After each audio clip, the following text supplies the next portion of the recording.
a couple of the things that this bill or this proposed rule change does, besides the obvious, besides giving the government authority, if you will. Authority has a connotation of being legitimate power. So we'll use the word power because it's not legitimate. It's not authority. It's just power.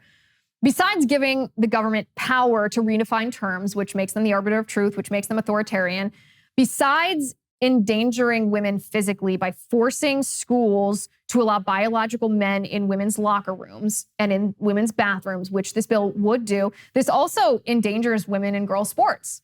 This is something that hits very close to home for me. I was a competitive swimmer for many years. My sister right now is a collegiate and NCAA basketball player. The idea that women's sports, I hope that my daughter plays sports growing up. It was such a big part of my life. It was so formative. And my character, who I am, was shaped by the sports that I played growing up. And women's sports could be rendered completely obsolete. I'm not going to let my daughter play soccer, for example, if there are big brutes, big dudes out there that are going to physically harm her, let alone the fact that maybe her opportunity in swimming to win or to qualify will be stolen from her by a guy who claims to be a girl, like Leah Thomas, right? This isn't hypothetical. This is actually happening. So it forces schools and universities to allow men who identify as women on women's sports team. It also, this is one of the scariest parts. It also requires schools to accept the gender identity of their students, even if the parents are opposed to that gender identity. So say you have a little girl. She's 12 years old. She maybe got on TikTok, maybe got on YouTube Kids. She's been indoctrinated with queer theory in the public schools. You weren't aware of this until you started noticing some changes in her behavior. You maybe heard through the grapevine that she's identifying as a boy at school. She's cut her hair. She wants to be called different pronouns. And you say to her, honey, no, listen, I know you're confused. I love you. You're perfect the way you are. We're going to get you help.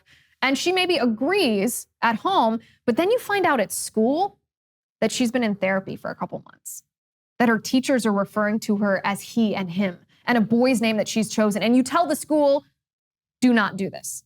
Do not indulge this delusion. I, as the parent, am going to make the decisions about my child's social, emotional, and physical welfare. The school doesn't have to comply with you.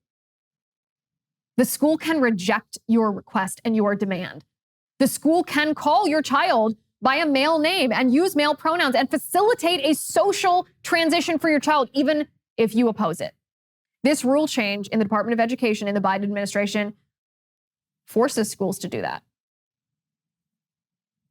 This rule change also defines harassment, sexual harassment, so broadly that it very possibly and very realistically could include if you decline to use someone's chosen pronouns, that could be defined as discrimination or harassment on the basis of sex when sex includes sexual orientation and gender identity.